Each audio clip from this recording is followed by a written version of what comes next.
All right. So all we're going to do is figure out the tangent ratio to the nearest hundredth for each of the degrees. We're going to draw a triangle that accurately shows the ratio.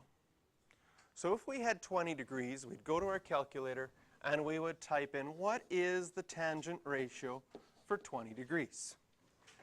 And your calculator will always give it as a decimal. So when I go here, tan of 20, 0.3639, so to the nearest hundredth would be approximately 0.36.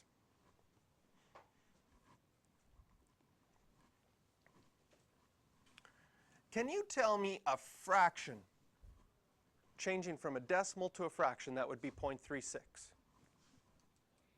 Yeah? 36 over 100. Perfect. So now, when we draw a triangle with an angle of 20 degrees, so here's a right angle triangle with an angle of 20 degrees.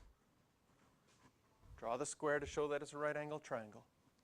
The tangent ratio tells us 0.36. So one possible triangle could be that the opposite side is 36 and the adjacent side, which is the one touching the angle, would be 100. That's one possible triangle that tan of 20, when you type it in your calculator and get 0.36, that would be an estimate for that. Can you tell me another triangle? If I drew another one quickly here, same thing, 20 degrees here, 90-degree angle here for right triangle. Yes, Dawson? So 9 over 25.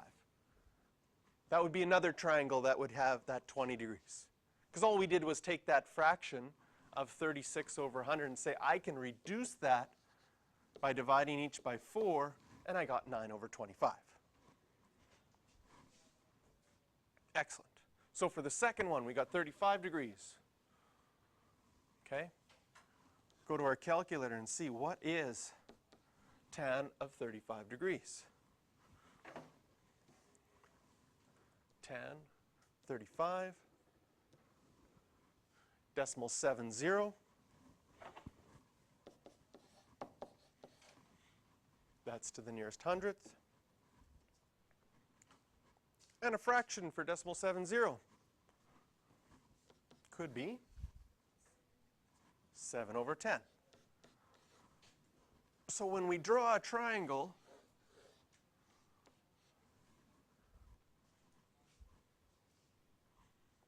I'm going to label 35 here this time.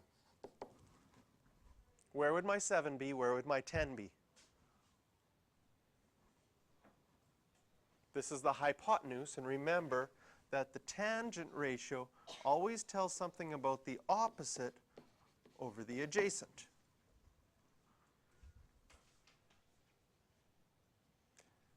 Does it make sense that there will be no number here because that's our hypotenuse?